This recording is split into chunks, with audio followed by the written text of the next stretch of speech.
Jed! Get out of here! Gwen? What are you doing here?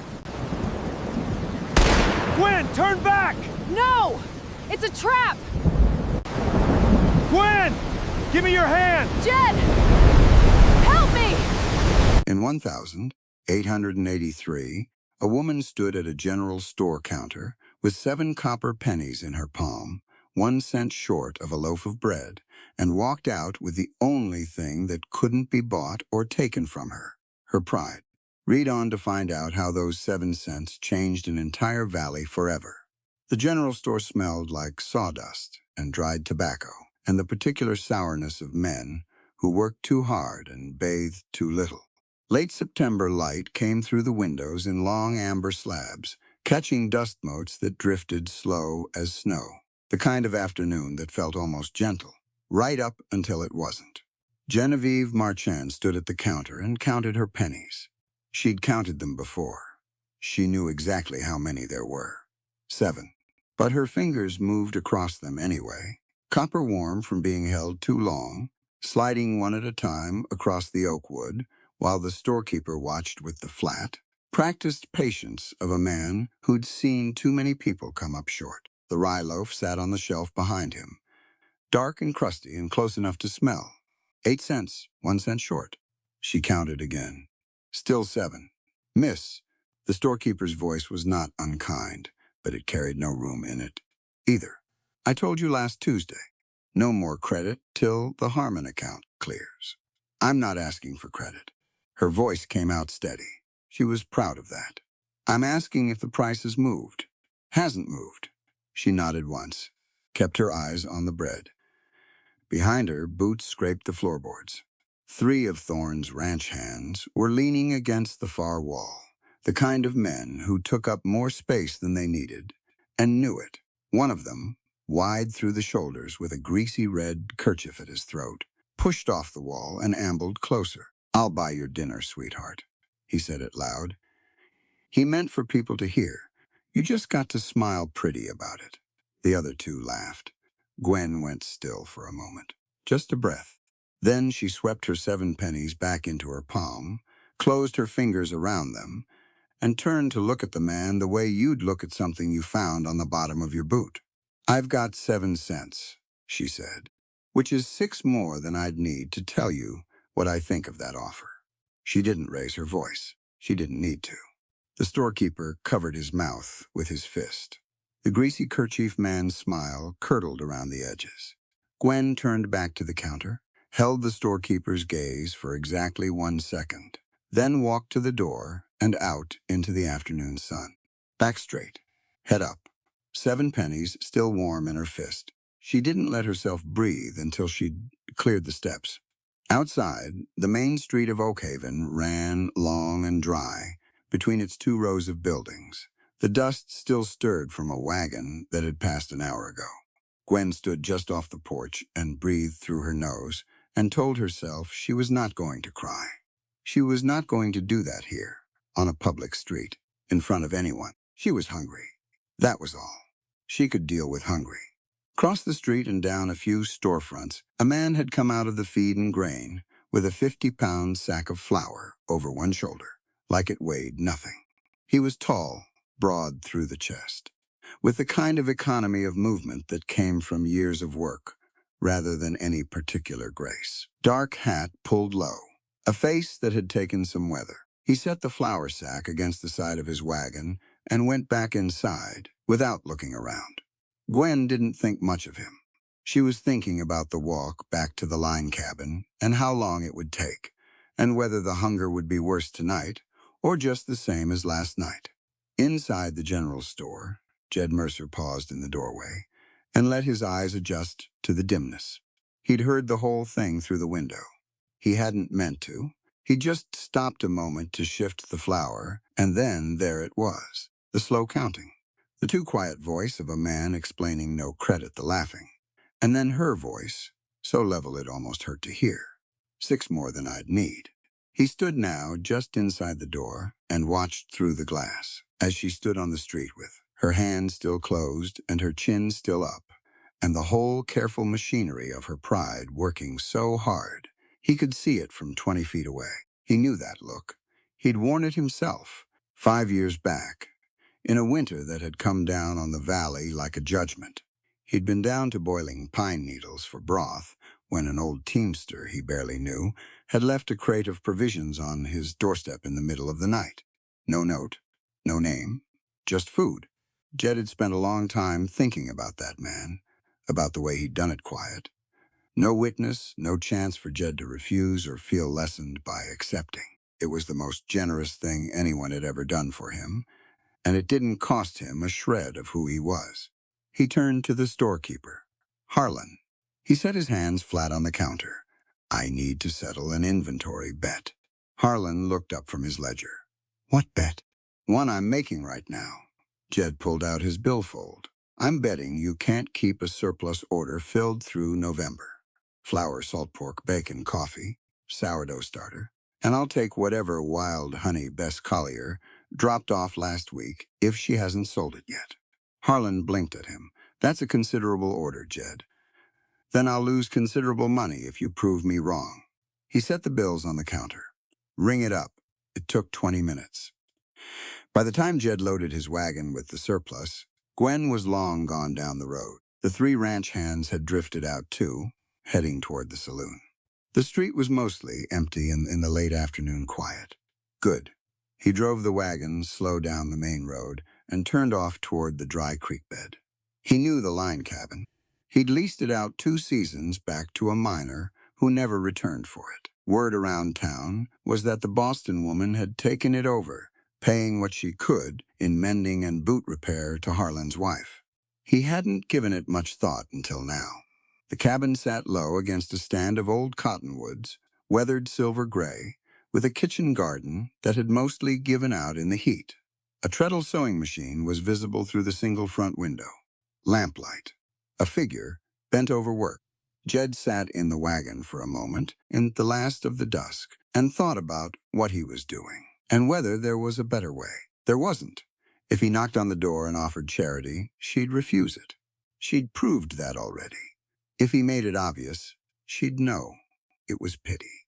And pity was the one thing that would stick to a person, a weight they'd carry around long after the generosity was used up. He waited until the lamplight went out.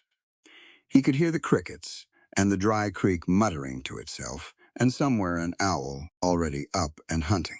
He gave it another half hour, watching the moon come up over the ridge, and then he climbed down from the wagon without hurrying and started moving. The rear window latch was loose.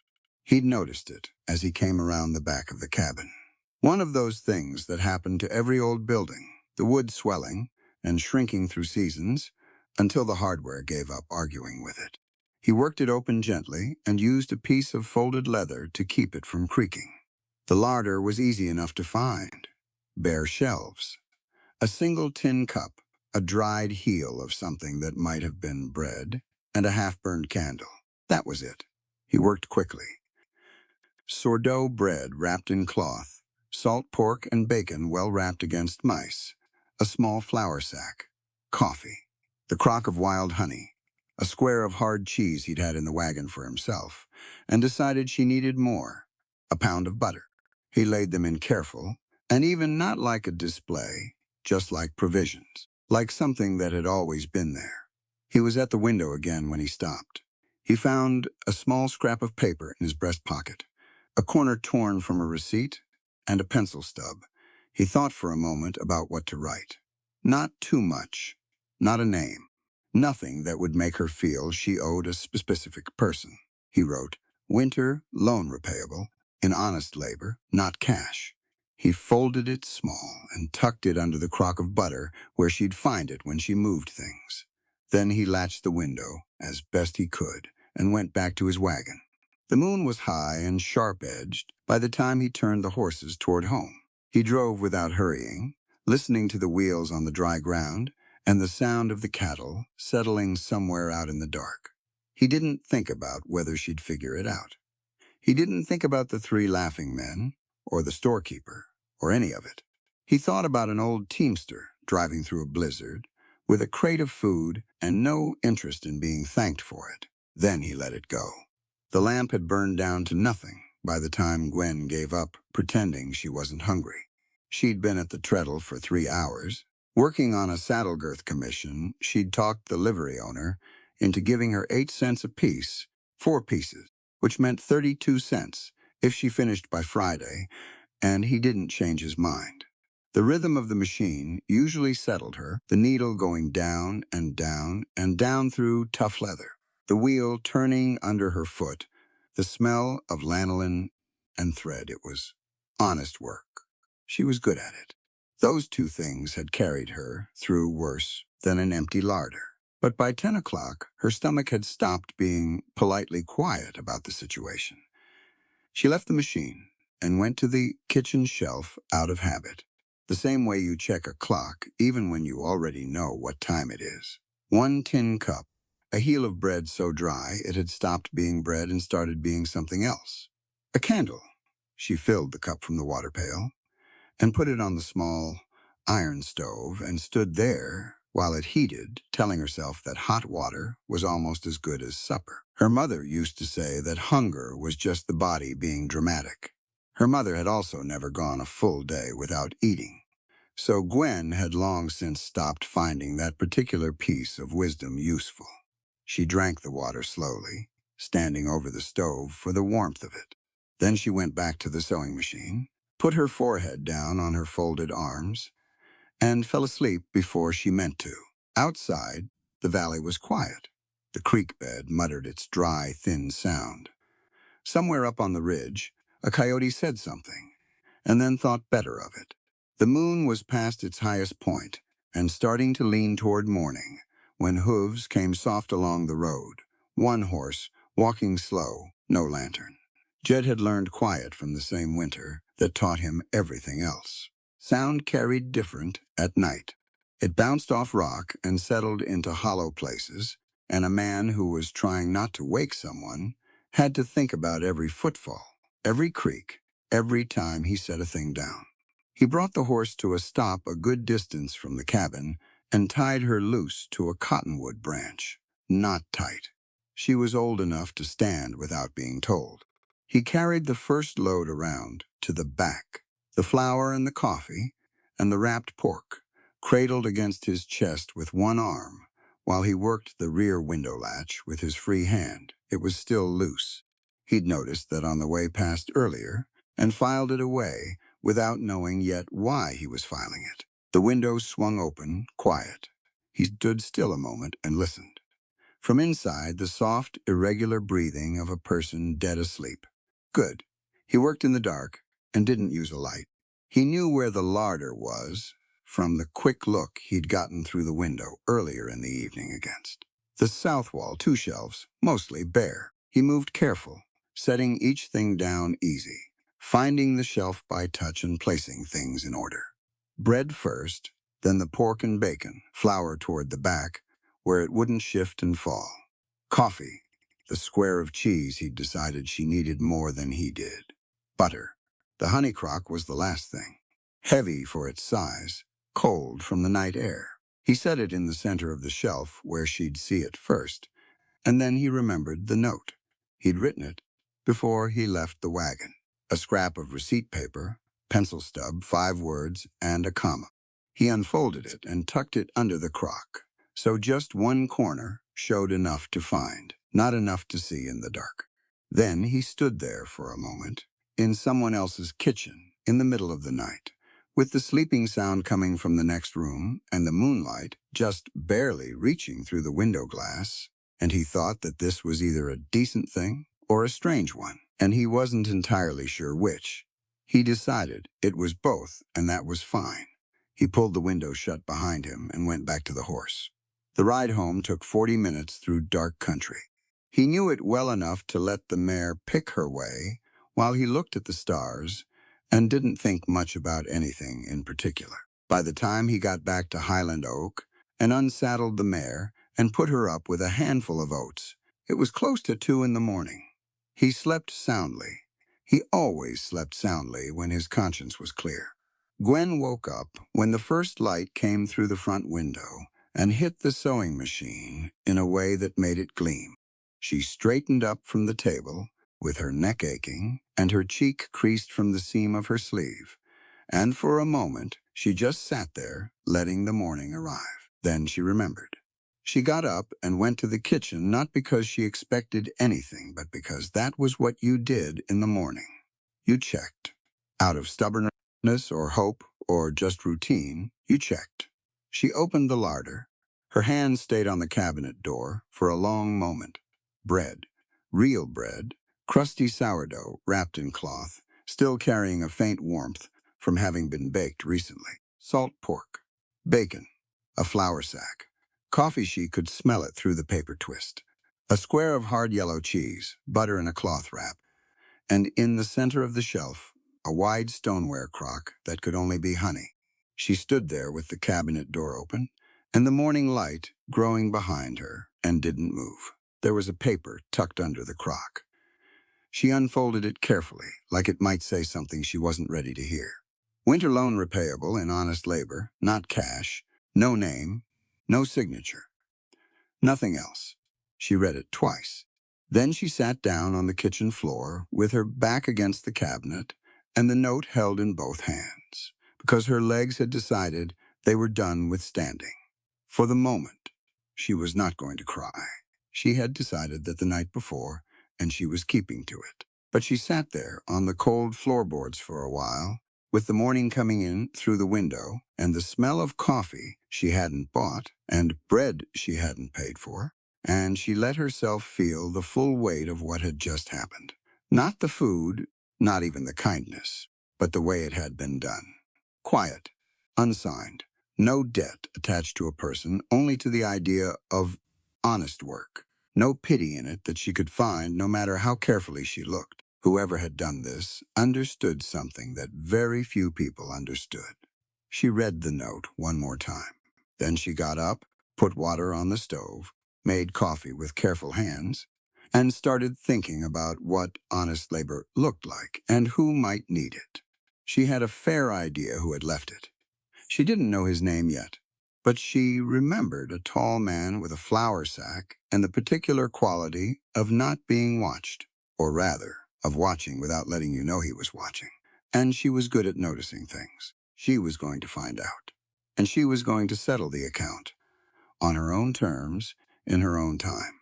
That was not negotiable. She sliced the bread and put a thin layer of butter on it, and ate standing up at the window, looking out at the dry creek and the cottonwoods and the long pale morning opening over the valley, and she ate every bite.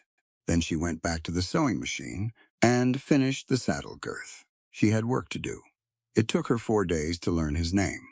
Maeve Sullivan was not a woman who hoarded information. She dispersed it freely and without apology, the way other people dispersed salt on food, because she believed that people needed it, and she had plenty. By the time Gwen finished hemming Maeve's winter curtains in exchange for 3 days of kitchen meals, she knew that the tall man with the flour sack was Jedediah Mercer, that he ran the Highland Oak Cattle Ranch up in the foothills, that he was quiet in the specific way that wasn't rudeness but was often mistaken for it, and that he had bought an unusually large surplus order from Harlan's store on the last Tuesday of September. Unusually large, Maeve said, without looking up from the potatoes she was peeling. For a man who keeps lean stock in the house and almost nothing in the way of personal provisions, Gwen kept her eyes on the hemline. People make big purchases sometimes. They do, Maeve agreed pleasantly. Neither of them said anything else about it. On Friday morning, Gwen folded the 4 empty burlap sacks she'd found in the larder. She'd kept them, washed them, pressed the wrinkles out as best she could, and put them over her arm and walked the 2 miles up to the foothills. The road climbed through scrub oak and dry grass, the valley falling away below in long, tawny stretches. The sky was the particular sharp blue that came in October. No warmth in it, but plenty of light.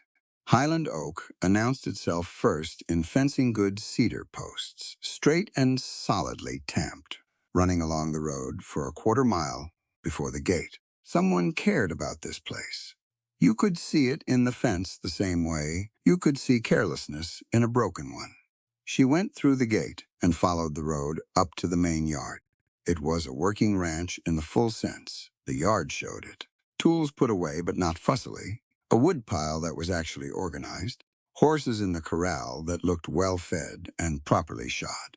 Two ranch hands glanced up from the fence they were repairing and then went back to it without comment. Jed came out of the barn before she reached it. He stopped when he saw her. Not startled exactly. More like a man doing a quick, quiet calculation. He was in his work clothes, dusty at the knees, a hammer still in one hand. He looked at her, and then at the folded burlap sacks over her arm, and then back at her face. "Miss Marchand," he said. "Mr. Mercer." She stopped a few feet away and looked at him directly. "I want an honest accounting."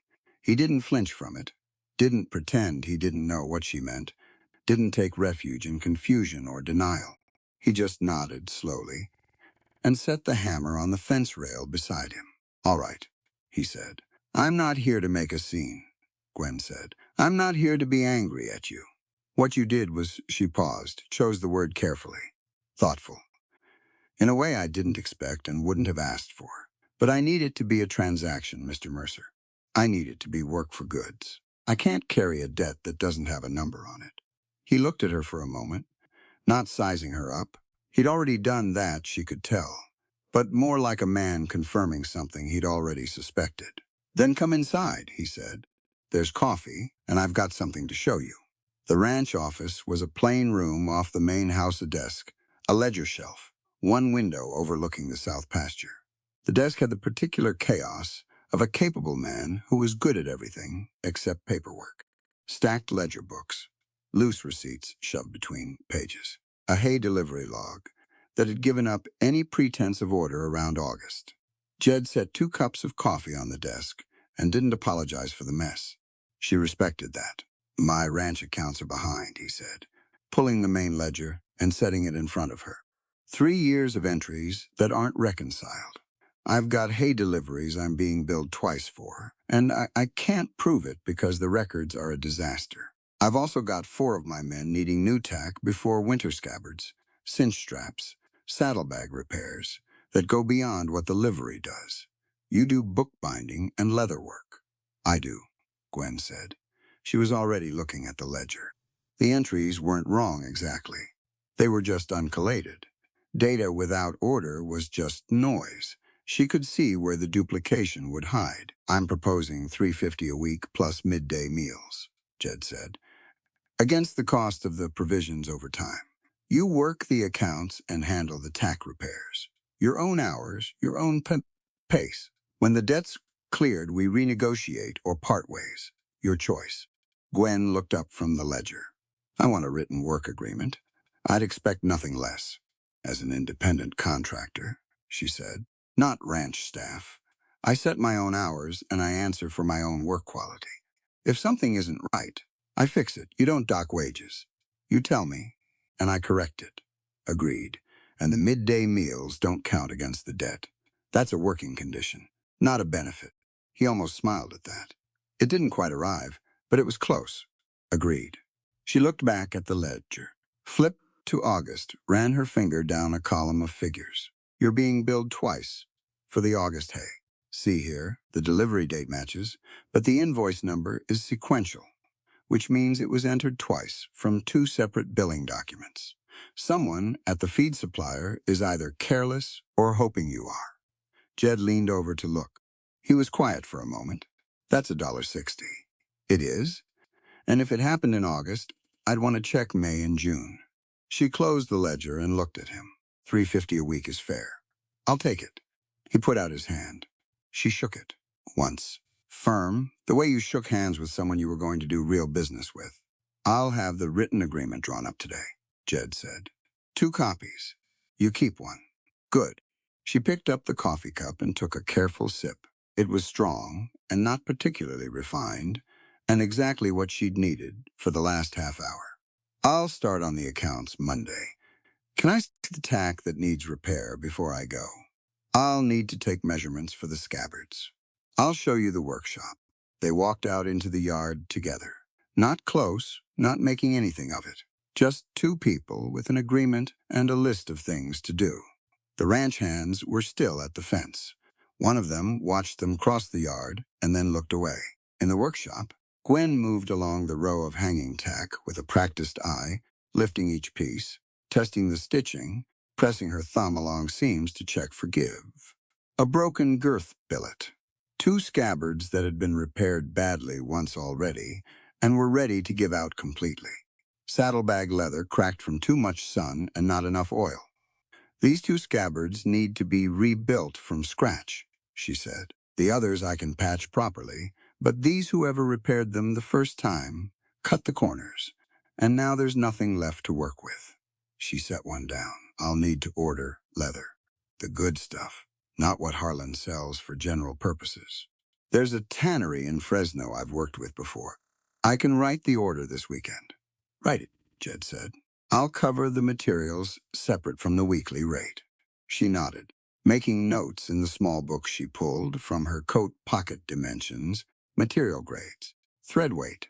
He watched her work for a moment without interrupting. You're good at this, he said finally. It wasn't a compliment exactly. It was more like an observation that surprised him. I know, Gwen said without looking up. He was quiet for a moment. The man who left those provisions. He stopped, started again differently. I don't buy compliance with sacks of flour, Miss Marchand. I pay fair wages for skill. This ranch desperately lacks. She looked up then, met his eyes across the workbench. I know that too, she said. It's why I'm here and not somewhere else. She went back to her measurements. Outside, a hawk crossed the south pasture in one long, unhurried glide. The morning was still sharp and cold, but the sun had found the workshop window and was starting to make itself useful. Gwen finished her notes, closed the small book, and tucked it back in her pocket. Monday, then. She had a ledger full of disorder and 4 pieces of tack and a debt with a number on it now, which was the only kind she could live with. She walked back down the hill to the valley with the empty burlap sack still over her arm, lighter than she'd felt in weeks, and started making a list. The bunkhouse had seen better decades. Gwen stood in the doorway on her first Monday morning and took a slow look at what she was working with. Harnesses hung from nails in no particular order.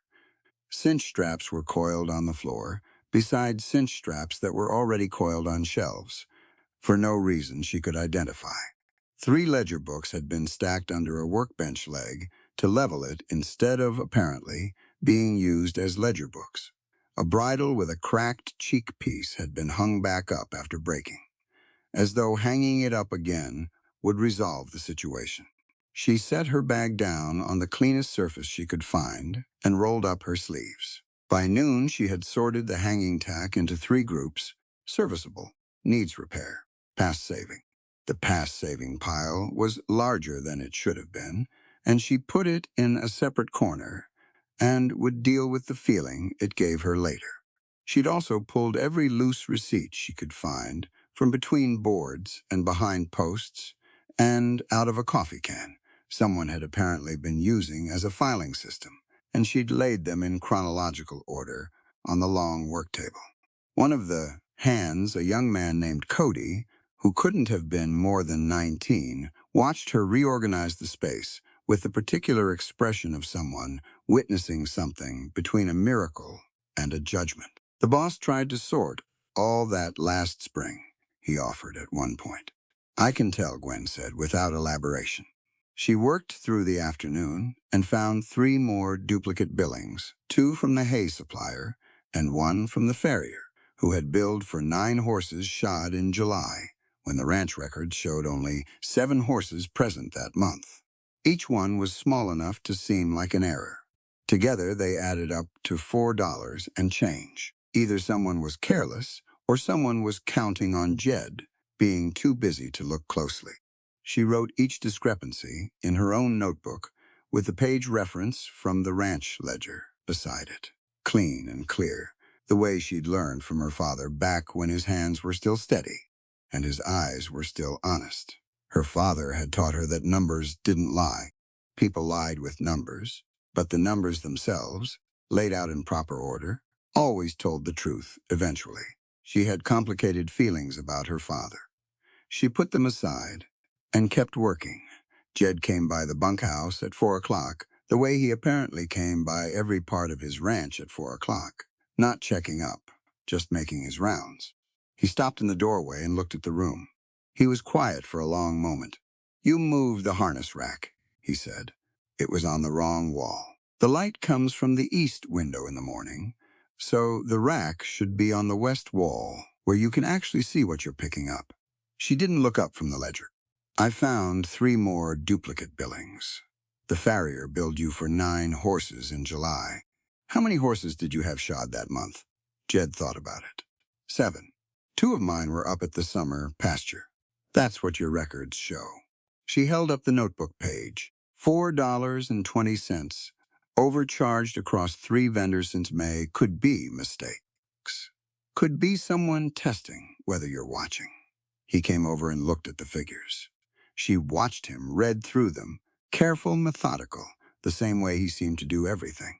He didn't rush to a conclusion. "Thorne's been pushing to buy out 3 ranches on the east side of the valley," he said. "Men who can't prove what they owe versus what they've paid tend to lose those arguments fast.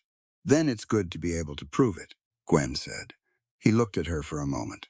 "It is." He set the notebook back on the table. "I want to show you something tomorrow morning, before you start work." "What time?"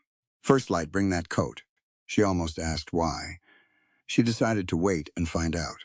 First light at Highland Oak turned out to mean the thin gray hour before actual sunrise, when the frost was still on the grass, and the horses were still mostly asleep in the corral. Jed was already up and had coffee going and 2 cups on the porch rail when she arrived. He handed her one and walked her out past the corral to the flat open ground behind the barn, where the hills rose up dry and pale in the early light.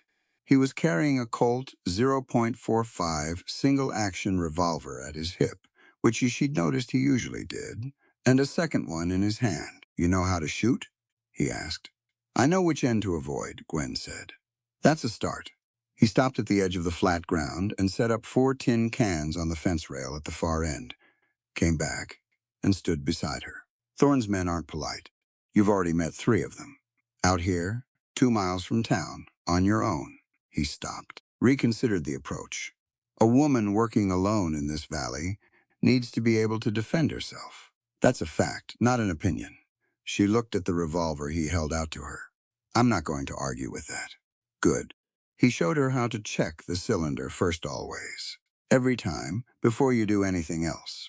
6 rounds, all seated.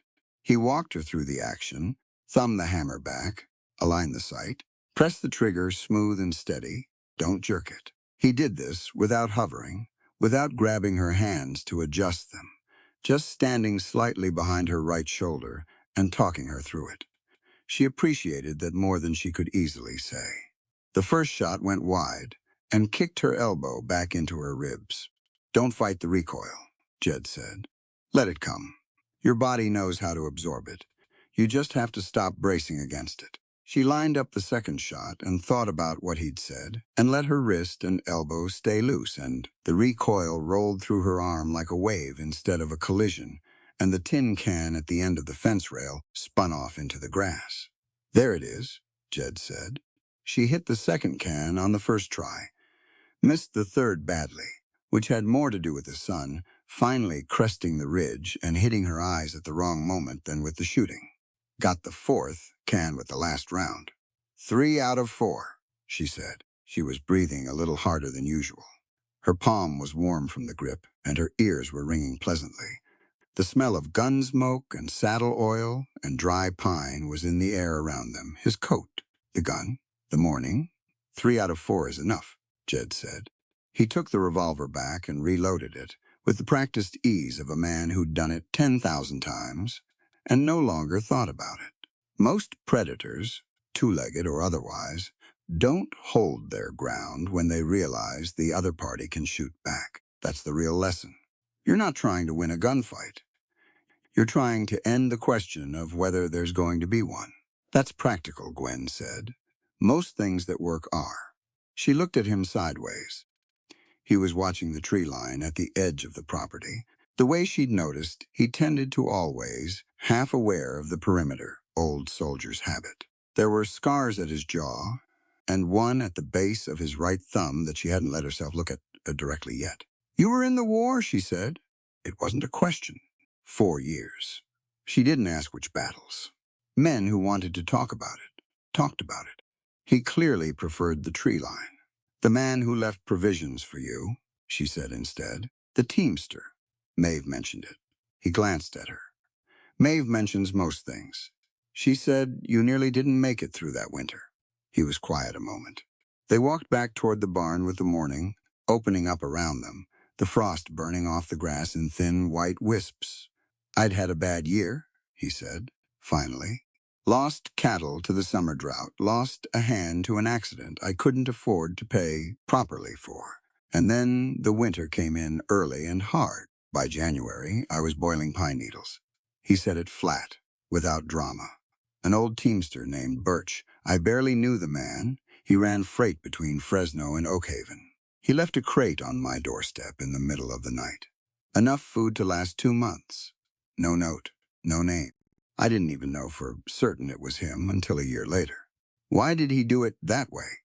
Jed picked up 2 pieces of firewood from the pile near the barn door, held one out. She took it. "Because a man who can refuse charity at the front door can't refuse it when it's already in his larder," he said. "And because accepting help is easier when it doesn't come attached to someone's face." Gwen walked beside him toward the house. The firewood was rough against her palm, real and solid and smelling of pine. "He understood something," she said. "He understood that real community doesn't work on debt and obligation. It works on people being strong enough to give when they have it and honest enough to need when they don't. Subservience doesn't build a valley. Mutual strength does." She thought about 7 pennies in her palm. She thought about a crock of honey on a bare shelf and a note with no name on it. "I'm going to finish clearing those duplicates today," she said. "And I'd like to start on the first scabbard this afternoon, if the leather order gets in." Eli sent word. "It arrived at the freight office yesterday," Jed said. "Then I'll pick it up on my way in tomorrow." They went inside for coffee, and there was nothing particularly remarkable about it. Just 2 people coming in from a cold morning with work to do and a clear understanding of what they were to each other. Business partners, employer and contractor. People who had so far proved that they said what they meant. It was a solid thing to be. By the end of her second week, the ranch accounts were reconciled back to the previous January. The 2 scabbards were rebuilt from new leather double-stitched with a waxed linen thread she'd ordered from the same Fresno supplier, fitted to the measurements she'd taken. Smooth-lined and built to last a decade, and the ranch hands had stopped treating her like a puzzle and started treating her like someone who was simply there, which was what she'd wanted. 3 out of 4, as it turned out, applied to more things than tin cans. October deepened into November, and the valley changed color the way it did every year. The oak scrub going rust and amber, the dry grass turning almost white in the afternoon light, the mornings getting serious about cold in a way that September never quite managed. Gwen's routine had settled into something that felt carefully and without too much examination, like stability. Mondays and Tuesdays, she worked the ranch accounts at Highland Oak. Wednesdays and Thursdays, she ran her own commissions from the line cabin saddle work, bookbinding repairs, a growing number of orders from women in town who'd heard she could mend anything and do it properly. Fridays, she went back to the ranch for whatever tack or ledger work had accumulated during the week. The debt from the provisions was more than half cleared. She thought about that sometimes, doing the sums in her head while she worked, the way you'd poke at a healing wound to check its progress. She was getting there. The number was shrinking. It had edges, which meant it had an end, and an end was all she'd ever needed to be able to live with it. Maeve's boarding house parlor had become a regular stop on Friday evenings. Gwen sat with Maeve, and whoever else drifted in Ellie Cooper the blacksmith, who was so large he made every chair he sat in look temporary, and occasionally Jed, who would appear in the doorway like a man checking whether the weather had changed, accept a cup of coffee, and end up staying 2 hours. The parlor smelled like wood smoke, and Maeve's particular brand of strong tea, and the dried lavender she kept in a bowl on the mantel. And it was the closest thing Gwen had found in Oakhaven to the feeling of somewhere she belonged. It was Eli who first told her about the water. He did it the way he did most things, slowly, with the weight of a man who'd watched things happen over decades and was now watching them happen again. Thorne's men had ridden the Upper Valley twice in the past month, he said. They'd been to the county records office and pulled land surveys going back 30 years. The small ranchers on the eastern tributaries, 4 families, maybe 5 were already getting letters from a law firm out of Sacramento claiming prior water rights on the headwaters. Prior rights, Jed said. He was sitting near the window, the coffee cup balanced on his knee. Based on what? Based on surveys, filed 20 years ago, Eli said. Surveys that may or may not say what Thorne claims they say. Who filed them? That, Eli said, is the question worth asking. Jed looked at the fire. I'll get the county records pulled. Already did, Gwen said. They both looked at her. I went to the records office on Wednesday. I've been trying to reconcile an irrigation fee that showed up in the May ledger with no corresponding documentation. When I pulled the original water lease for Highland Oak, I found 2 conflicting survey attachments, one filed in 1,871 and one filed 6 months later in 1,872.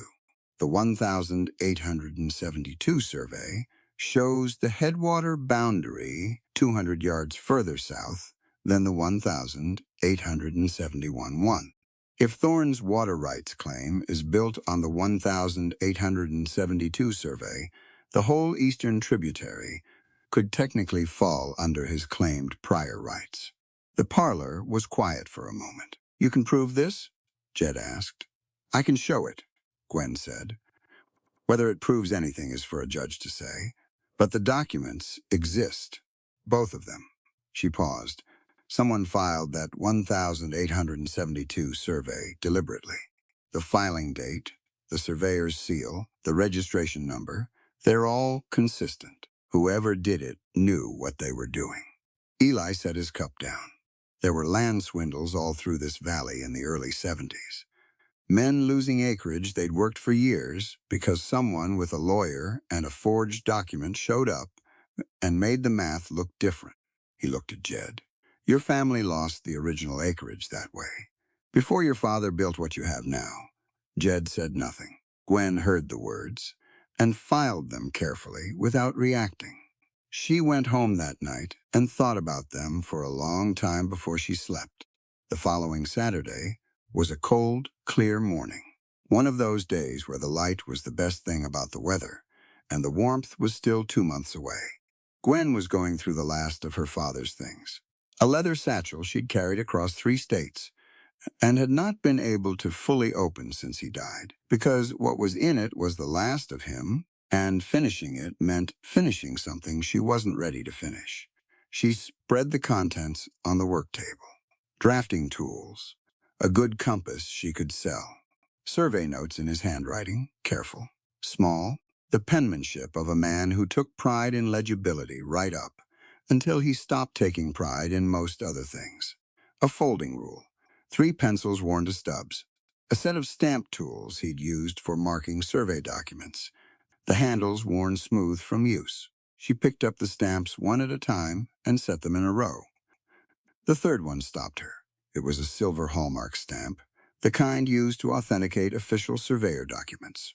Small, hexagonal, head, handle wrapped in aged leather. She'd seen it her whole childhood without thinking about it. It lived in the satchel and came out for official work, and she'd never had cause to look at it closely. She looked at it closely now. The stamp face was worn but legible. A surveyor's compass rose with a registration number below it.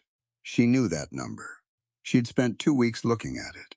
It was the number on the 1,872 survey filing attached to the Highland Oak water lease, the one that had moved the headwater boundary 200 yards south, the one she'd found in the county records and laid against the legitimate 1,871 survey, and noticed the discrepancy. Her father's stamp, she sat down. She didn't mean to her legs, just made the decision for her.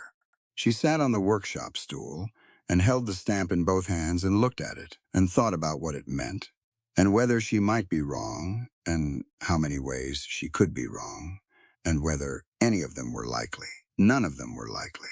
Her father had been a surveyor of genuine skill in Boston, a man with a good reputation and a steady hand, who had then come west chasing a silver claim that never existed and died on the trail, owing more than he'd ever had. She had known he'd made mistakes.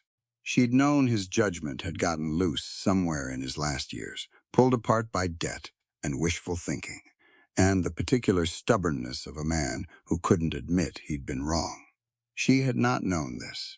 She had not known that somewhere, before the silver claim, before the trail west, he had set this stamp to a fraudulent document that moved a boundary line and cost a family their land. She had not known that the man who had stocked her larder and taught her to shoot and treated her as an equal had a direct line of loss that ran from her father's hands. She put the stamp down on the table. She picked it up again. She sat there for a long time in the cold workshop, with the good morning light coming through the window and making everything look honest. And she felt the full, terrible weight of something she had not done and could not undo and had no idea what to do with. She thought about packing the satchel back up, putting the stamp in her pocket, not saying anything, because what good would saying anything do? The land was gone. Jed's father was gone. Her father was gone. The survey document existed, and she'd already told Jed about it, but she hadn't told him whose stamp was on it, because she hadn't known. She could not do it. She couldn't carry something like this around like a stone in her boot and keep looking Jed Mercer in the eye 3 days a week and saying nothing about it. She also could not walk up to the ranch today and hand it to him.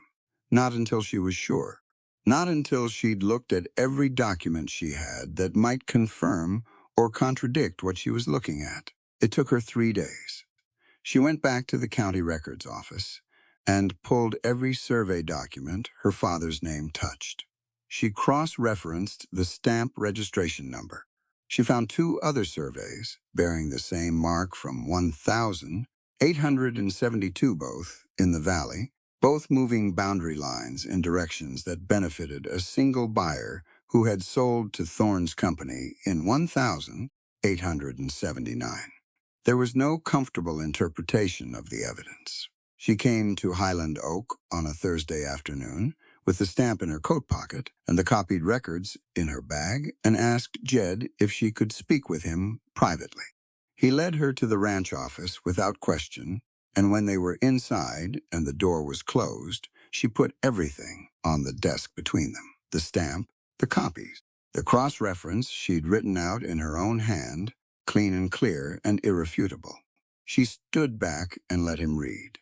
She watched him read it twice. She watched his face do what it did when he was processing something go very still, a slight narrowing at the eyes, the stillness of a man who did not react until he understood. When he looked up, she held his gaze. "My father did this," she said. "Before the silver claim, I didn't know. I want to be clear. I came to this ranch and I took work here and I looked you in the eye every day without knowing this existed." She stopped, started again. "But it does exist, and you should know it." Jed looked at the stamp. He looked at the survey copy. He looked at her. She could not read his face well enough to know what was coming, and she found she could not quite breathe properly while she waited. "The 1,872 survey," he said finally. "This is what Thorne's water rights claim is based on."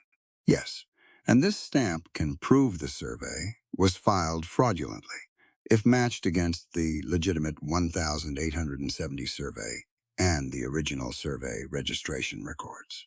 "Yes." It would show the 1,872. Filing used an unregistered stamp number on a document submitted under a legitimate surveyor's name. She paused. It would also show my father's name. I understand that. She clasped her hands in front of her to keep them still. I don't know what you want to do with this information. I don't know if it changes. She stopped again. I came here because you deserve to know. What happens next is yours to decide. Jed set the stamp down carefully and was quiet for a moment. He looked out the window at the south pasture, the way he did when he was thinking something through to its end. Gwen, he said, this stamp is evidence. Evidence we need. He turned back to her. What your father did 20 years ago and what you've done since you came to this valley are two entirely different things. I've watched you work. I know who you are. She said nothing. There was something in her throat that was preventing speech. He pushed the copied documents back across the desk toward her. I need you to keep these somewhere safe, and I need you to tell me everything you found in the county records about those 3 surveys. She sat down across the desk from him, pulled the papers toward her, and started talking.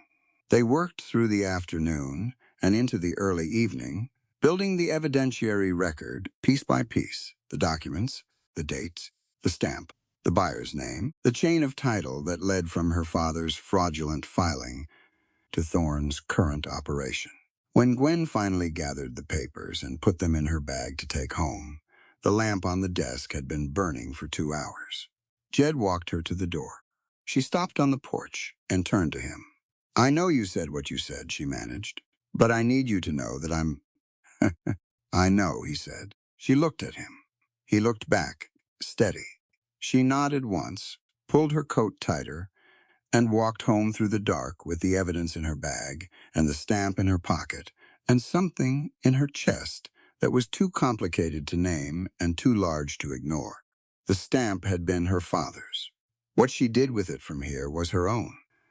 The storm came in from the northwest on a Wednesday, which nobody had expected. November storms in the valley usually gave some warning. A particular pressure in the air, clouds building slow over the coastal range for a day or two before anything happened. This one didn't bother with any of that.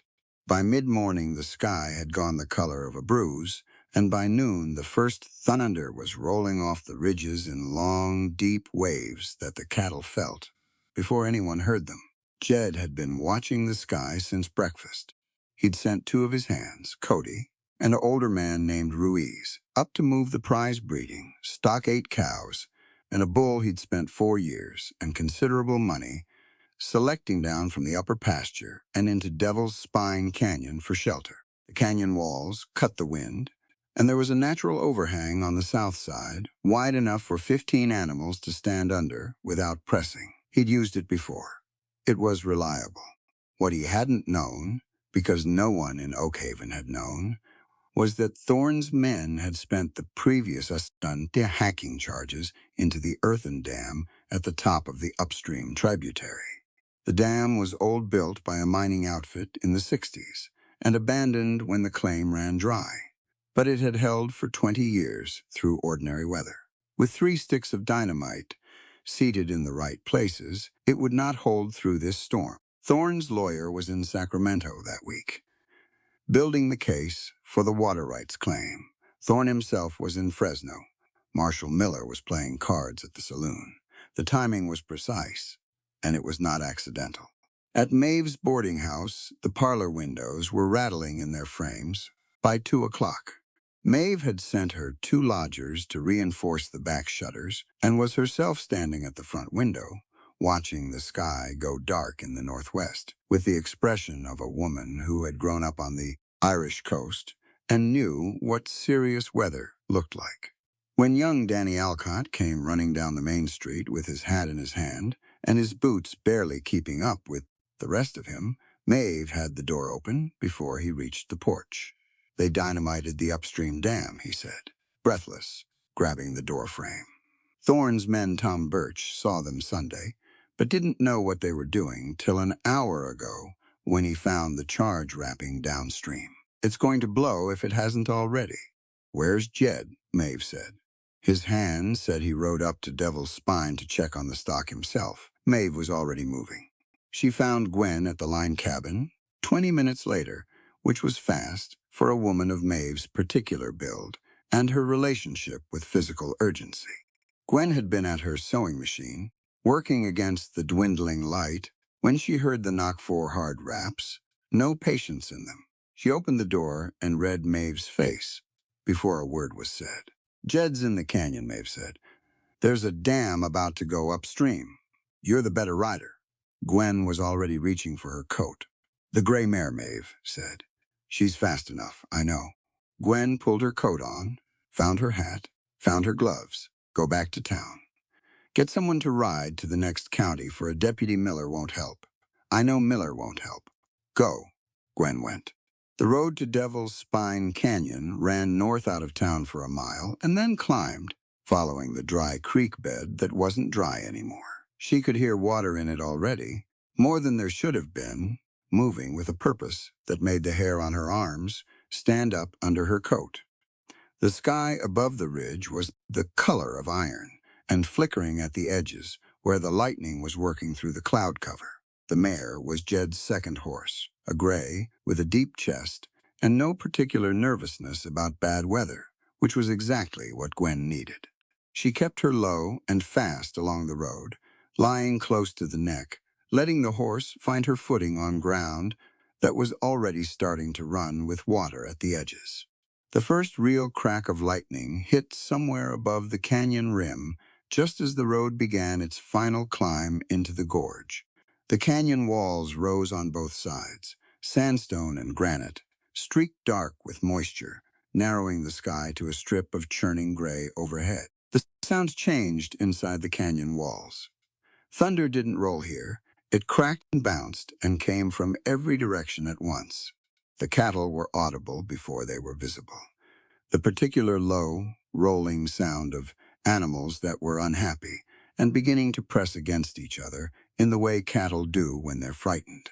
Gwen came around the last bend and saw Jed.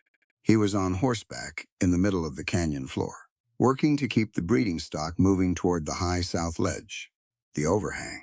2 of the cows had broken from the group, and he was cutting in front of them, turning them back. His horse was good at it, reading the cattle without being told. But 8 animals in a tightening space, with lightning cracking off the rim above them, was beyond the easy work. He hadn't seen her yet. She had 30 seconds of clear sight before she heard it, a sound like the world clearing its throat somewhere above the canyon rim. Deep, structural, the sound of something giving way that was not meant to give way. She didn't think about it. She opened her mouth and rode hard toward him. "Jed." He turned in the saddle. The rifle shot came from the canyon rim. She heard it, the crack of it, specific and deliberate against the general roar of the storm, nothing like thunder. And she saw Jed's horse sideways as it passed close. He stayed mounted, barely hauling the horse back with one hand. His eyes found her on the open floor of the canyon, and his face did something urgent and wordless. Gwen pressed the mare forward. She was still 30 yards out when the second shot came. This one was aimed differently. She felt the impact in her left shoulder, a hard, burning shock that snapped her forward over the mare's neck. Her hand lost the rein. She grabbed mane, found it, held on by reflex alone. The mare didn't stop. Gwen was aware of the pain in a distant way, the way you're aware of weather through a window present and significant but not yet real. What was real was that she was still moving, still on the horse, and the sound from above the canyon had changed from a warning to a decision. She reached Jed. He was already reaching for her. And then the world went white lightning, close and enormous, hitting the canyon rim directly above them. And in that same instant, the dam above fractured with a sound she would never be able to describe to anyone who hadn't heard it. Not a crack, not an explosion, a tearing, a vast, catastrophic tearing, as though something fundamental about the geography had changed its mind. The water came like a wall. Gwen had 1 second of seeing it white and brown and carrying timber and debris, filling the canyon floor from wall to wall. before the mare went sideways under a braking surge, and Gwen went with her, over and down, her shoulder hitting the ground in a burst of pain so complete it blotted out everything else, and then the water was on her, and it was cold and fast, and the ground was gone. Jed went in after her. He'd seen where she went down 10 yards to his left, behind a boulder that broke the first surge. He kicked free of his horse, which was already swimming for the canyon wall, with the focused intelligence of an animal that wanted very much to survive. And he went into the current, and it took him immediately and completely the way water does. Not gradually, but all at once. He found her by her coat. She was moving, which meant she was conscious, which was the first thing he needed to know. She'd grabbed the upstream face of the boulder and was holding on with one arm, her right arm, her good arm, while the flood pushed against her, and the rain came down so hard it was difficult to see 10 feet in any direction. He got his arm across her chest and pulled her back against the boulder. She grabbed onto him with her right hand, fingers closing hard on his forearm, and he felt her whole body working, breathing, holding, staying in it. "I've got you," he said, directly at her ear over the noise. She didn't answer. She held on. He looked up the canyon wall. To his left, 20 feet above the current flood level, there was a limestone ledge wide enough to stand on, wide enough, maybe, to build a fire on if there was anything dry left in the world, which seemed doubtful, but was worth believing. A rough chimney of rock led up to it, narrow but climbable if you weren't carrying an injury. She was carrying an injury. He had to get her up there before the water rose further, or her grip failed, or both. "There's a ledge," he said, "up and to the left. Can you look at it?" She turned her head and looked. He felt her assess it. "Yes," she said. "I'm going to go first and pull you up. Your left arm, don't use it. Right arm only. Find the holds with your feet, and I'll take your weight." "Jed, right arm only. Tell me you understand, I understand," she said. "Go." He went. The chimney of rock was cold and wet, and the handholds were good, deep enough for a solid grip. He made the ledge in 40 seconds, turned, got flat on his stomach, reached down.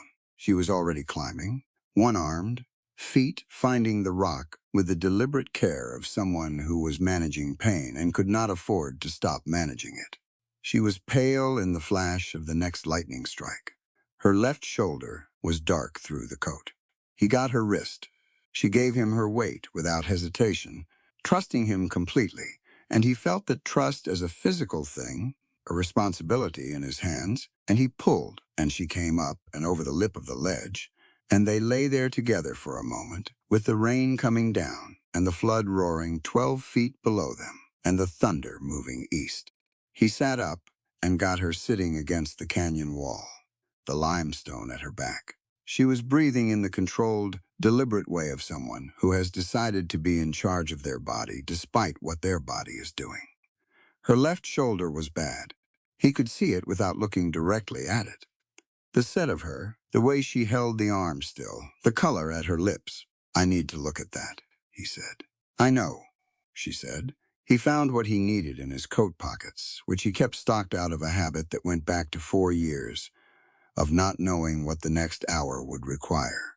A folded piece of clean linen he used for equipment, clean enough. His knife.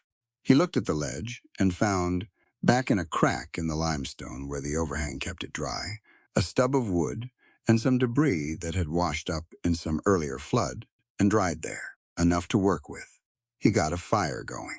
It took 3 attempts with wet matches, and the last one caught, and he fed it carefully with the dry debris and coaxed it up to something real.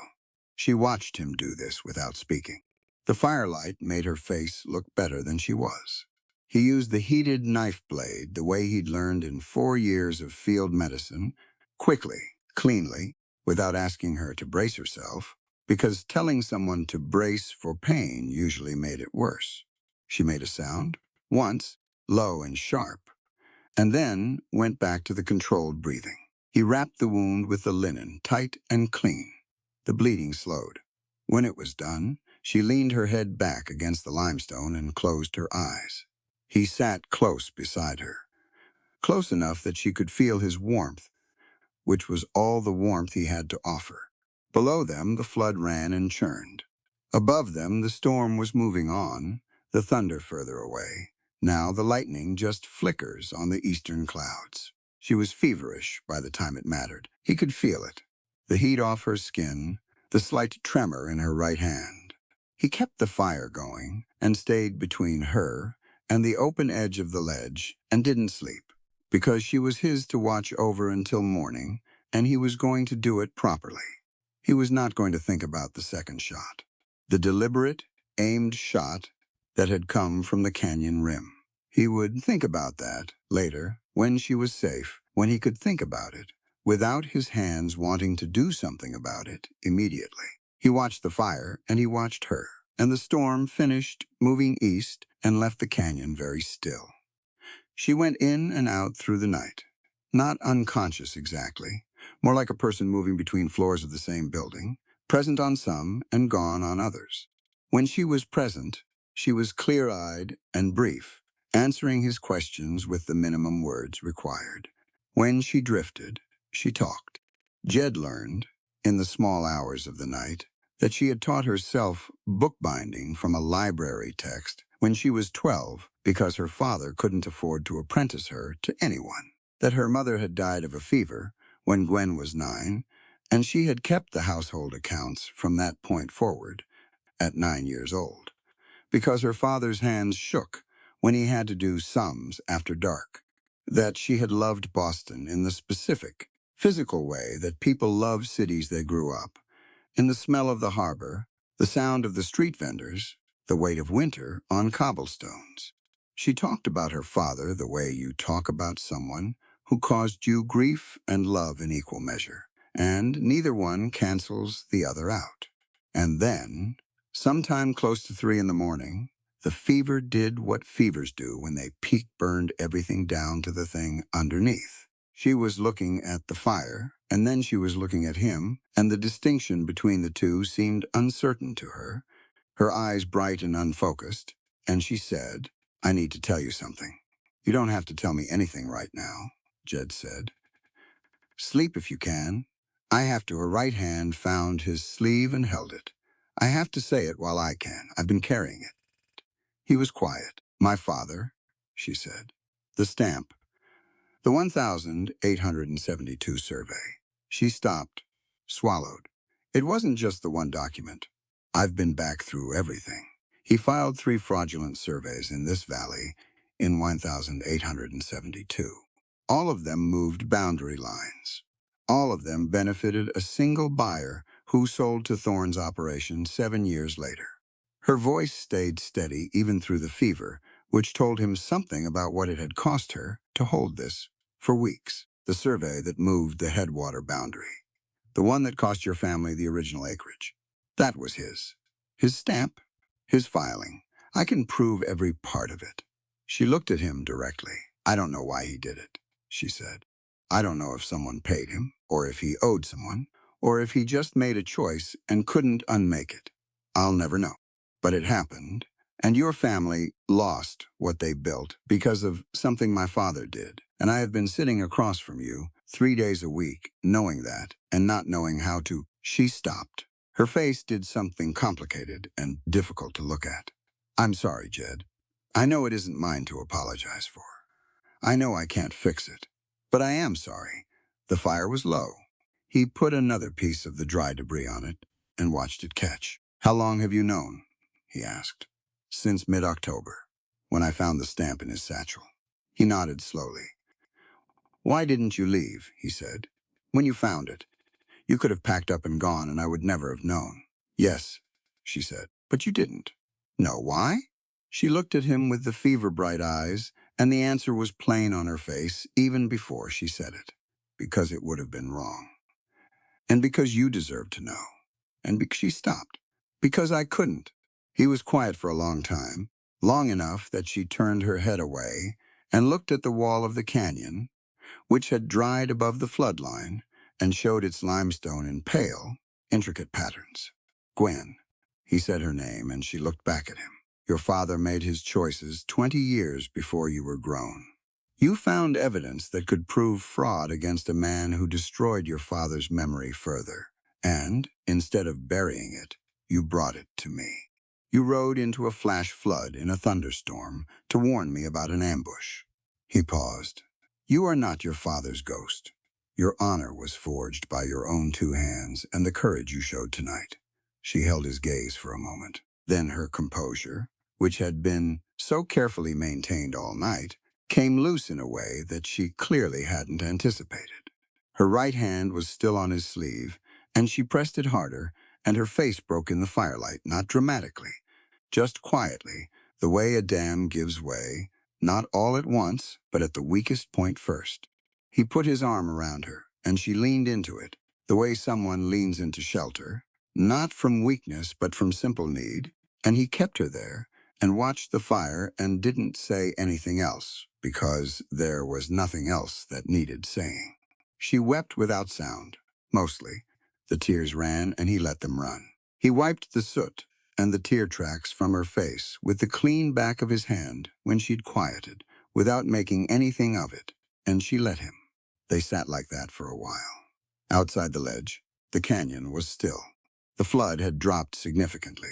He could hear it had changed character, from the roaring surge to the steadier rush of moving water finding its level. The cattle would have gone up the canyon walls or made the south end. He'd find out in the morning. The horses were smart animals. He told himself that, and believed most of it. The fever broke a little before 4. He knew it. The moment it happened, she exhaled slowly. Her breathing changed, and she stopped burning quite so hot against his side. How's the shoulder? He asked. It hurts, she said. Good. She made a sound that might have been a short laugh. Good? Better than not feeling it. That is an extremely practical way to look at things. Most things that work are, he said. She sat with that for a moment. He added the last piece of dry wood to the fire. It wouldn't last much longer, but by his reckoning, it didn't need to. The sky through the opening above the gorge was beginning to go from black to the particular dark blue that came in the hour before dawn. The storm had taken the temperature down 20 degrees and left the air clean and sharp and very cold. I think, Gwen said slowly, with the careful diction of someone whose body was running on reserves, that the shot came from the south rim. Yes, 2 shots. The first one for you. The second one, she paused. The second one adjusted. I know. He said it even. We're trying to make sure neither of us made it out of the canyon before the water came. Yes. Miller knew where you'd be. Cody and Ruiz knew. Thorne's men had been watching the ranch. She was quiet, thinking through it with the methodical focus she brought to everything. We need the documents safe before we go back to town. If Thorne's men think we didn't make it out, we have a window. He looked at her. The county record copies are in my bag, she said. The bag was on the mare. I had it looped over the saddle horn. If the mare made it, she made it, Gwen said, with more certainty than she could reasonably have. She's a smart horse. He didn't argue. He thought the gray was probably on solid ground somewhere downstream, and if the bag was there, they'd find it in the morning. The stamp is in my coat pocket, she said. You had it with you? I'd been carrying it since I found it, she said. I didn't want to leave it in the cabin. He looked at her coat, draped over her lap for warmth. Can you reach it? In the right pocket. She shifted carefully, and he reached past her and felt for the pocket and found it. The small, cold, hexagonal weight of it, the aged leather handle. He held it up in the firelight. Such a small thing, the head of it, no bigger than a coin. 20 years ago, it had moved a boundary line on a piece of paper in a county records office, and the consequences of that single act had run downstream ever since, the way water runs, finding every crack. This is evidence, he said. Yes. Thorne's entire water rights claim is built on the survey this stamp fraudulently authenticated. Yes, she watched him hold it. What do you want to do with it? He turned it over in his hand. Use it. He put it in his breast pocket, inside his close. The circuit judge comes through Oakhaven in 3 weeks. If we can get the county records, both survey documents, and this stamp in front of him before Thorne gets his Sacramento lawyer back in the valley, we can prove the 1,000 872 survey was fraudulent, Gwen said, which voids the water rights claim, which means the foreclosure notices to the eastern tributary ranchers are also void. She paused. And if we can connect the sabotage of the dam to Thorne's operation, we have a federal case, Jed said, not just a county dispute. She nodded. Her eyes were clearer now. The fever leaving had taken the worst of the night with it, and what was left was a tired, injured woman who was nonetheless working through a legal strategy at 4 in the morning in a limestone cave after being shot, which told Jed something about her that he already knew and was glad to be confirmed in. In the morning, he said, we'll find the horse, get the bag, get you to Maeve's for the shoulder, and the documents. And the documents. He looked at her. Rest now. She leaned her head back against the rock. The fire was down to coals, sending out a steady low heat that made the immediate air around them livable. The canyon below was settling. Jed, she said. Her eyes were closed. Yeah, thank you. For... She stopped. Don't, he said. Not unkindly. Sleep. She slept. He stayed awake, watching the sky above the gorge go from blue to gray to the first pale suggestion of morning, with his hand resting near the stamp in his breast pocket, and his mind going through what came next, with the same methodical patience he brought to everything, one thing at a time in the right order, until the thing was done. The breeding stock, then the horse in the bag, then Gwen's shoulder, then Maeve, then the documents, then the judge. One thing at a time. He watched the light come back into the world, which it did slowly and without apology, the way it always did, indifferent to what had happened the night before, indifferent to floods and rifle shots and 20-year-old wrongs, just arriving the way morning arrived, because that was what it did, and it had done it every day, without exception, and it would keep doing it, regardless. That was, when he thought about it, a useful thing to know. An hour after first light, they climbed down from the ledge. The flood had dropped to a fast-moving stream. The canyon was wrecked debris. Everywhere, the canyon floor rearranged, a cottonwood that had been there for 30 years now lodged sideways against the south wall. But the cattle were there, 6 of them on the high south ledge under the overhang, standing in a close, unhappy group. He'd find the other 2 later. Probably did. The gray mare was half a mile downstream, standing in a shallow pool of settling water, the saddlebag, still looped over the horn, soaked through but intact. Gwen found her bag. She opened it with her right hand and shook the water out and checked the documents inside. The paper was wet, but the pencil and ink both held. The copies were legible. She held them up for him to see. He nodded once. They rode back to Oakhaven in the early morning light, close together on 2 horses on a road that was washed and pitted and new-shaped by the night, with the evidence in the bag and the stamp in his pocket, and the valley spread out below them in the pale, rinsed clarity that comes after. A storm passes through and takes what it's going to take and leaves the rest. 3 weeks was not much time. Jed knew it, and Gwen knew it, and Maeve knew it. And the 3 of them sat around Maeve's kitchen table the morning after the canyon and laid out what they had and what they still needed and how much of either was enough. Gwen's shoulder was cleaned and properly dressed by the time the sun was fully up. Maeve had done it with the competence of a woman who'd raised 5 brothers and buried 2 of them and had long since stopped finding medical emergencies remarkable. She'd also sent word to a cousin in Fresno who happened to know the circuit judge's riding schedule, which turned out to be 17 days away rather than 3 weeks, which was a small mercy. 17 days. They worked every one of them. Gwen organized the documentary evidence with the same methodical attention she'd brought to the ranch accounts. 2 survey documents, the legitimate 1,871 filing and the fraudulent 1,872, one laid side by side with a written analysis in her own hand, showing the specific points of divergence. The boundary shift, the stamp registration number, the chain of title from the fraudulent filing to the buyer to Thorne's operation, the 3 duplicate billings from Jed's ranch accounts that showed a pattern of deliberate manipulation. the forged tax documents she'd identified when Thorne began the foreclosure push, cross-referenced with the county assessor's original records. Eli Cooper pulled the long history. He'd been in the valley since before most of the current buildings were standing, and he kept records the way blacksmiths kept tools organized, durable, and exactly where he knew to find them when he needed them. He had the original land grants. He had letters from the mining outfit that built the upstream dam, which established that the dam was on public land, and its destruction was therefore a federal matter rather than a county one.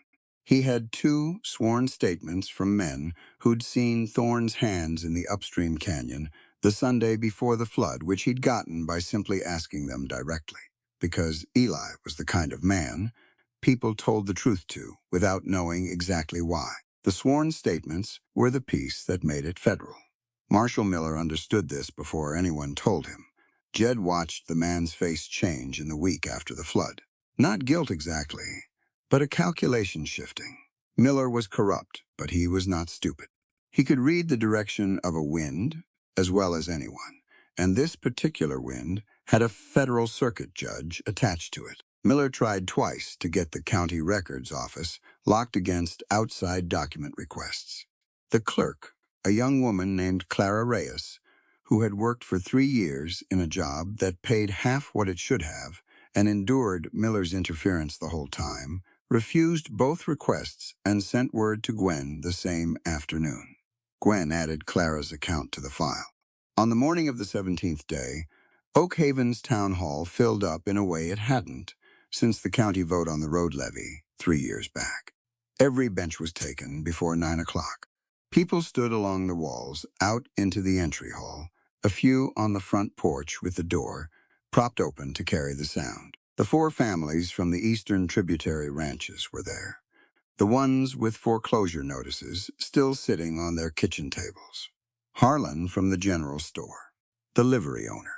2 women from the church auxiliary who had strong feelings about water rights and were not shy about expressing them. Thorne arrived with his lawyer, a thin man from Sacramento, in a suit that cost more than most people in the room made in a month, and 3 of his ranch hands positioned near the back wall. He sat at the front table with the ease of a man who was accustomed to rooms going the way he wanted them to go. Marshall Miller sat to one side, in his official chair, with his badge on and his face arranged in the expression of a man performing civic neutrality. Gwen came in with Jed. Her left arm was in a clean cotton sling, white against her dark dress. She walked straight, and she walked even, and she put the evidence file on the table in front of her with her right hand and sat down without looking at Thorne or Miller or the Sacramento lawyer. She looked at the door at the back of the room, where the federal circuit judged a compact, gray-haired man named Aldous Crane, who had been riding the California Federal Circuit for 11 years and had heard most varieties of human dishonesty, at least twice came in with a bailiff and took his position at the front of the room. Thorne's lawyer moved first. He was good at his job. He laid out the water rights claim with the 1,872 survey as its foundation, confident and precise, the kind of argument that worked because most of the room wouldn't know what to look for. He named Gwen, specifically her presence in the valley, her father's history as a surveyor, her access to the county records, the suspicious timing of the flood relative to her employment at Highland Oak. The implication was clear without being stated. She was an accomplice to historic fraud and a saboteur of legitimate business interests. He called it a kangaroo court, by not calling it that by arranging the proceedings so that Thorne's testimony came first and the documentary record came second, and the official authority of Miller's badge sat visible and waited at the side of the room. When the lawyer finished, Jed stood up. "Your Honor," he said, "may I present the respondent's evidence?" Judge Crane looked at him over his reading glasses. "You may." Gwen stood with him. She was pale, and her shoulder was a continuous grinding ache that she had no intention of letting show. She opened the evidence file with her right hand and began laying documents on the table in the order she'd organized them. naming each one clearly as she set it down.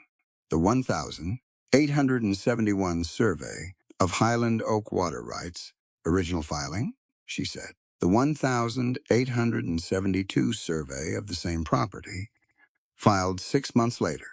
A written analysis showing the specific boundary discrepancy between the two 200 yards south of the legitimate boundary, which places the entire eastern tributary headwater within the claimed prior rights. She set the analysis down and picked up the next document, the surveyor's stamp registration records from the California State Survey Office, she said. The registration number on the 1,872 survey stamp does not appear in the state registry for the year of the survey's filing. The stamp was not registered. The authentication on the 1,872 survey is fraudulent. She paused and let that land. Additionally, she said, the tax documents submitted by Thorne's legal team to support the foreclosure proceedings against the eastern tributary ranchers contain assessment figures inconsistent with the county assessor's original records, copies of which are included here. She placed the copies. The discrepancies range from 12 to 40% above the original assessed values. They were not errors. Each one moves in the same direction. The Sacramento lawyer was on his feet. Your Honor, this woman's own father. Sit down, Judge Crane said, without looking up from the document he was reading. He read carefully and without hurrying. The room was very quiet. He set the analysis down and looked at the stamp. Gwen had placed it on the table beside the survey documents, the small hexagonal head, the worn handle, the registration number visible on its face. He compared it to the registry records without touching it. Marshall Miller, Judge Crane said. Miller straightened in his chair. Were you aware of the existence of two conflicting survey documents for the Highland Oak water rights before these proceedings? Miller's calculation was visible on his face, the gears of it turning behind his eyes. There were documents filed. Yes or no, Marshall? A long pause. Yes, Miller said. The room shifted. Not loudly, just a collective change of posture, people sitting up straighter, looking at each other. That was when Maeve stood up from her bench in the third row.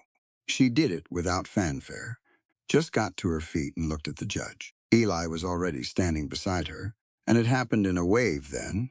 The livery owner, Harlan, Clara's, the four families from the eastern ranches, the women from the church auxiliary, one by one and then in groups, people standing up along the walls and between the benches, not saying anything, not needing to, just standing. Every hired gun Thorne had posted along the back wall was suddenly outnumbered by people who lived here and had decided they were done being managed. Thorne looked at the room. For the first time since he'd arrived, his expression changed. Judge Crane set the last document down. In the matter of the water rights claim and associated foreclosure proceedings, he said, I find the evidentiary foundation, specifically the 1,872 survey to be fraudulent, and the claim is therefore void. He picked up his pen. In the matter of the upstream dam destruction, the sworn witness statements and the forensic evidence of the charge materials establish a federal charge of deliberate property destruction on public land. He looked at Thorne directly. Mr. Thorne, you will surrender yourself to federal custody. Thorne's lawyer stood up. Thorne put a hand on his arm and stopped him.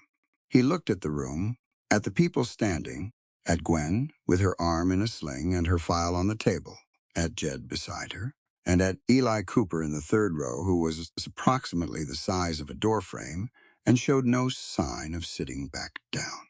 Thorne sat still for a moment. Then he stood slowly, and the bailiff came forward.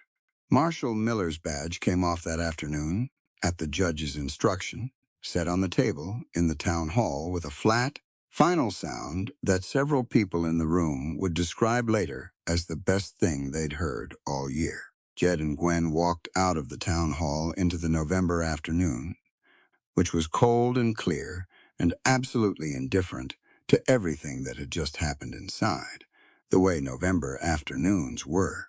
She stopped on the porch steps and stood still for a moment with her eyes closed and the sun on her face. "You all right?" Jed asked. "Yes," she said. She opened her eyes. "I will be." They walked down the steps together into the street where Maeve was waiting with her coat open and her arms crossed, and the expression of a woman who had known how it was going to go and had still been waiting with her breath held. Spring came to Oakhaven the way spring came to dry country cautiously, at first testing the ground, and then all at once. By March, the grass on the valley floor was green in a way it hadn't been the previous year.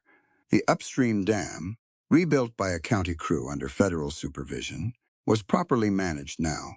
The water distributed along the eastern tributaries according to the original 1,871 boundaries. The four families who'd been living under foreclosure notices had them formally voided and were planting their spring crops and rebuilding the pasture fencing they'd let go during the months of uncertainty. The Martian Outfitting and Leatherworks opened on the first Friday of April in a narrow storefront on the main street between the surveyor's office and the milliner's, which Gwen had rented with the savings from 6 months of ranch wages, plus 2 commissions she'd taken over the winter for a set of custom rifle scabbards for a man in Fresno who'd heard about her work through the livery owner. The sign was painted by a woman named Rosa Alcott, who had a gift for lettering and charged a fair price for it. The shop window held 3 examples of Gwen's Work a Saddle Girth, a book-bound ledger with an oak-tooled cover, and one of the rebuilt scabbards, which she put there specifically because it was the best thing she'd made, and she saw no reason to hide the best thing. She opened the door at 8 o'clock, and by noon she had 3 orders. The shoulder had healed through the winter slowly.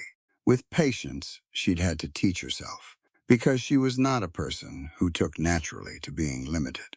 Maeve had enforced rest with the quiet authority of someone who'd seen what happened when people didn't rest, and Gwen had submitted to it, largely because she was too tired to argue, and partly because she was too honest to pretend she didn't need it. By February, she was back at full capacity. By March, she was training Clara Reyes, who had left the county records office after Miller's removal, and was looking for work that didn't involve being managed by a man with poor ethics, in the basics of leather stitching and account keeping. Clara was good at it. She was good at most things she applied herself to. Gwen found this gratifying in the way you find things gratifying when you've suspected something is true and are proved right. It was Jed who suggested the Oak Ridge.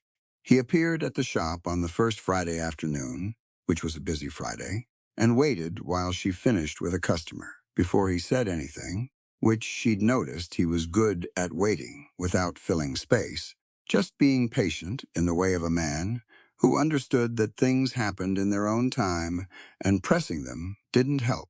"Come with me," he said, when the customer had gone. "I want to show you something." He'd brought 2 horses.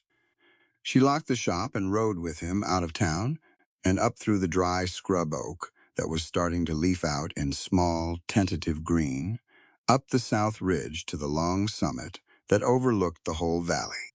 She hadn't been up here before. She pulled her horse to a stop beside him at the crest and looked out at what the valley looked like from this height, the town and its grid of streets. The ranches spread across the foothills, the green of the new grass, the line of the creek winding south. The rebuilt dam was visible as a pale new structure at the head of the eastern tributary, and the fields around the tributary ranches were the deep brown of fresh-turned earth. Jed reached into his coat pocket and brought out a small velvet case. She looked at it. He held it out, and she took it with her right hand. The shoulder was healed, but she still moved it with a slight caution that she was aware of and worked on, and opened it. Inside, on a fold of dark cloth, was a brooch, small, well-made, the warm gold brown of bronze. A wheat sheaf, the heads full and tipped, the bundle tied at the center, the metalwork detailed enough to show individual grain heads. It caught the afternoon light and held it. She looked at it for a long moment. "Eli made it," Jed said. "He melted down the originals and recast it. said it was the most straightforward commission he'd had in years. She looked up at him. Eli melted down. 7 copper pennies, Jed said. Exactly 7. She looked back down at the brooch. She thought about a counter in a general store. Oak wood warm under her fingers. Counting, and already knowing the count. She thought about 7 pennies being insufficient by 1 cent, and what that had cost her to walk away from. She thought about how much had come from that single insufficient moment. Jed, she said. These 7 cents couldn't buy a loaf of bread, he said, but they held the fiercest pride I've ever known. He was watching her face, not the brooch. I'm not asking for a housekeeper or a follower, Gwen. I want an equal partner to ride beside me through every storm. She held the velvet case carefully in her palm and looked at the brooch, and then at the valley, and then at him. The afternoon sun was long and warm, the particular warmth of April in California that carries actual heat for the first time after a cold winter, and the light turned everything below them amber and green. And she thought that she had come to this valley with 7 pennies and a treadle sewing machine, and nothing else, and she had built with her own hands, in her own time, on her own terms, something worth staying for. She closed her fingers around the velvet case. Yes, she said. He reached over and took her left hand, the healed one, carefully, and held it. She looked at the brooch one more time, and then she pinned it to the lapel of her coat herself, with her right hand working the catch with steady fingers. It sat there on her lapel and caught the light. Below them, Oakhaven went on being itself, the street traffic. The smoke from the bakery chimney, Maeve's boarding house with its 2 lodgers on the porch, the shop with its sign that said Marchin in Rosa Alcott's good lettering. They rode back down the ridge in the late afternoon, close together, not hurrying. 10 years changed a valley the way slow water changed rock. Not all at once, not dramatically, but undeniably. By 1894, the main street of Oakhaven had 6 new buildings, a proper schoolhouse, and a telegraph office that connected the town to Fresno and Sacramento, and, through them, to everywhere else. The Highland Oak Cooperative Cattle Union, Jed's idea, built over 3 years of slow swishing, and one very good autumn market where the cooperative price beat the individual price by 40%, had enrolled 11 ranches, and was in the middle of negotiating its 3rd collective grazing agreement with the Federal Land Office. The Marchand Outfitting and Leatherworks occupied a full double storefront now, the second half added in 1890 when the milliner retired and the space came open. The shop trained women. That was the specific, deliberate purpose of the second half, a workroom with 6 treadle machines, a leather bench, and a reference library of technical texts on stitching, bookbinding, and account keeping, available to any woman who needed the skill and couldn't pay for formal training. Gwen had started it with Clara Reyes, who had become her partner in the shop by 1888, and managed the training program with a particular combination of patience and expectation that good teaching requires. By 1894, they had trained 23 women, 14 of whom were running their own businesses or holding skilled employment. Gwen kept a list. She updated it when she got news, which she went out of her way to get. The cooperative and the workshop were not charity programs. Gwen was specific about this with anyone who asked, and people asked often enough that she'd developed a clear, practiced answer. A charity program took from the strong to give to the weak and called it generosity. A cooperative took from everyone while each had something and paid back to everyone when each had need and called it common sense. The distinction mattered because the first created dependency and the second created capacity, and capacity was the only thing that lasted. She said this to a reporter from the Fresno paper who came to write about the workshop in the spring of 1894, and he put it in his article almost word for word, which she thought was the first time a newspaper had been genuinely useful. Her children found the article funny. There were 3 of them, 2 boys and a girl, aged 8, 6, and 4 respectively, and the 2 older ones could read well enough to find the word cooperative and ask what it meant, which led to a 40-minute conversation at the kitchen table that Jed sat through with the coffee cup in his hand and the expression of a man who was content to listen. The youngest, Bea, was not interested in newspapers. She was interested in the chickens and in following her father around the ranch yard. Asking questions, he answered with complete seriousness, which he did because he believed children deserved straight answers. Gwen watched this from the porch sometimes and found it exactly as good as she'd expected it to be, which was very good. The morning the bread went was a Thursday in October. Gwen had come into town early to open the shop, leaving Jed with the children and a list of what needed doing before noon that he regarded with the equanimity of a man who'd managed cattle through 3 droughts and could manage a Thursday morning. She was walking past the bakery on Main Street. The bakery had been there since 1887, run by a Polish woman named Hannah, who made the best rye bread in the county and knew it. When she saw the young woman on the sidewalk outside, she was perhaps 20, with a child on her hip and another standing close against her leg, and she was looking at the bread in the window with a particular stillness that Gwen recognized without having to think about it. The stillness of a person doing arithmetic and coming up short. Gwen went into the shop and did what needed doing, and came home at noon and did not mention the woman on the sidewalk.